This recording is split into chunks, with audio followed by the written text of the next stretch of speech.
Titanic کا ایک ناقابل فراموش المیہ۔ ٹائٹینک کی کہانی ایک ایسے جہاز کی داستان ہے جسے جدید ٹیکنالوجی اور انسانی قابلیت کا شاہکار سمجھا جاتا تھا، مگر قدرت کی طاقت کے آگے بے بس ہو گیا۔ یہ نہ صرف ایک عظیم بحری جہاز کی غرقادی کی کہانی ہے بلکہ انسانی غرور، امیدوں اور حسرتوں کی عکاسی بھی کرتی ہے۔ ٹائٹینک 1909 سے 1912 کے درمیان برطانوی جہاز رانی کمپنی وائٹ سٹار لائن کے تحت بنایا گیا تھا۔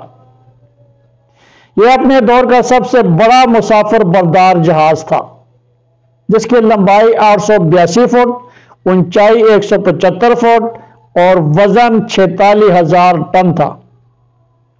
اس میں جدید ترین سہولیات شامل تھی، جیسے شاندار کمروں، swimming pools, gymnasium, luxury dining rooms اور اعلیٰ درجے کی سروس۔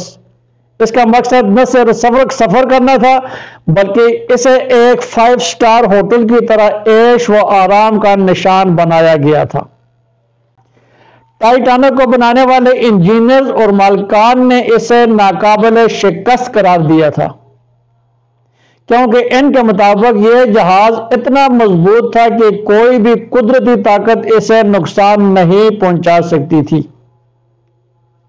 اس کے اسٹیل کے 5 بڑے واٹر ٹائٹ کمپارٹمنٹس کو خاص طور پر ڈیزائن کیا تھا تاکہ اگر جہاز کو کوئی حادثہ پیش آئے تو پانی ان کمپارٹمنٹ میں محدود رہے اور جہاز ڈوبنے سے بچ جائے، لیکن یہ دعوے بعد میں غلط ثابت ہوئے۔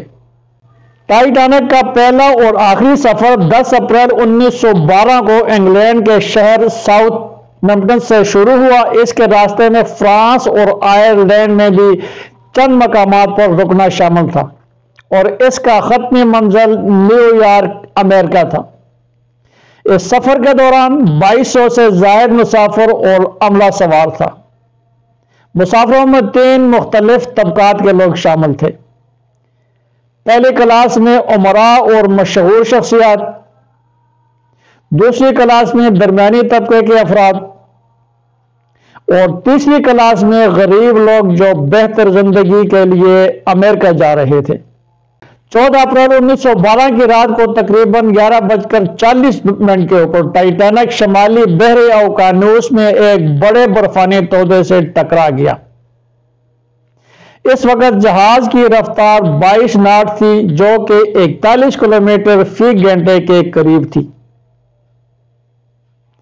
اگرچہ جہاز کے عملے نے برفانی تودے کو دیکھنے کے فوراً بعد رد عمل دیا اور جہاز کو موڑنے کی کوشش کی، لیکن برفانی تودا بہت قریب تھا اور جہاز کا اگلا حصہ اس سے ٹکرا گیا۔ یہ ٹکراؤ اتنا شدید تھا کہ اس نے جہاز کے دائیں حصے میں 6 کمپارٹمنٹس کو پھاڑ دیا اور پانی تیزی سے اندر گھسنے لگا۔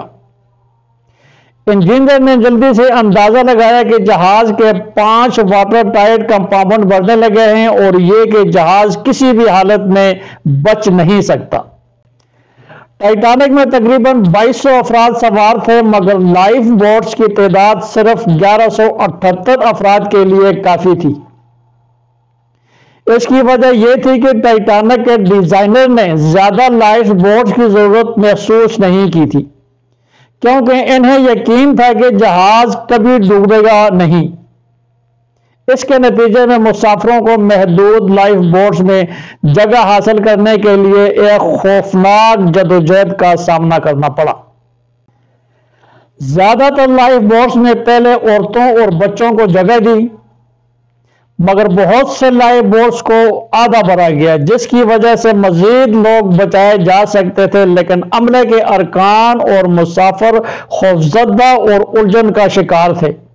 جہاز ڈوبتے وقت لوگوں میں شدید ہراس پھیل گیا اور سردی کی شدت میں سمندر میں چھلانگ لگانے والے بہت سے لوگ جلد ہی جم کر مر گئے۔ تقریباً 2 گھنٹے اور 40 منٹ بعد 15 اپریل 1912 کو صبح 2:20 پر ٹائٹینک کا عظیم جہاز 2 ٹکڑوں میں تقسیم ہو کر مکمل طور پر بحر اوقیانوس میں غرق ہو گیا۔ اس کے ڈوبنے کے بعد بچ جانے والے صرف چند ہی خوش قسمت افراد لائف بوٹس میں تھے، جبکہ باقی لوگ یا تو پانی میں ڈوب گئے یا شدید ٹھنڈ کی وجہ سے جان کی بازی ہار گئے۔ جہاز کے SOS سگنل بھیجنے جانے کے بعد قریب ترین جہاز RMS کارپیتھیا نے بچاؤ کی کوشش شروع کی، لیکن وہ تب تک بہت دور تھا اور حادثے کے تقریباً 4 گھنٹے بعد وہاں پہنچا۔ جب کارپیتھیا پہنچی تو صرف 706 افراد زندہ بچے تھے، جنہیں وہ نیو یارک لے جایا گیا۔ باقی تقریباً 1500 افراد اس ثانیے میں اپنی جان سے ہاتھ دھو بیٹھے۔ ٹائٹینک کے ڈوبنے کے بعد کئی تحقیقات کی گئی، جن میں اس حادثے کے اسباب کا پتہ لگانے کی کوشش کی گئی۔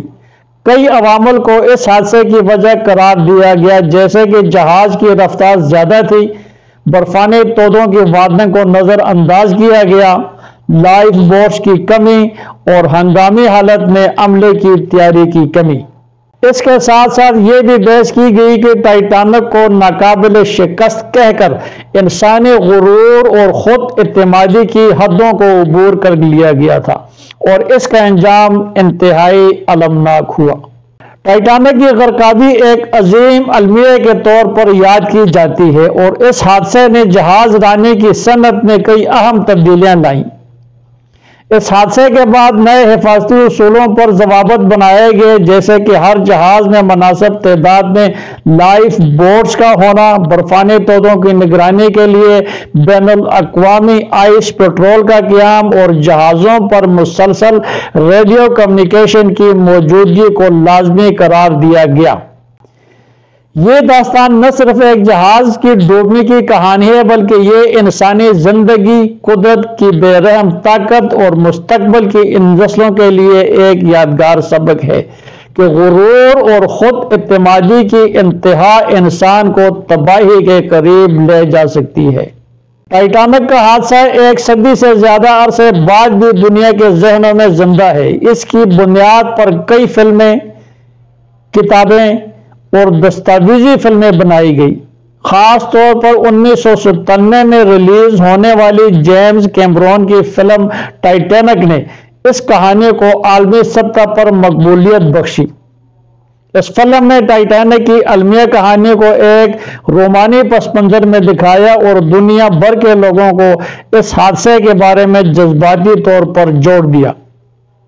یہ کہانی آج بھی انسانیت کی عظمت اور کمزوری کی علامت ہے اور ہمیں یاد دلاتی ہے کہ چاہے ہم کتنے بھی طاقتور کیوں نہ ہوں، قدرت کے سامنے ہم بے بس ہو سکتے ہیں۔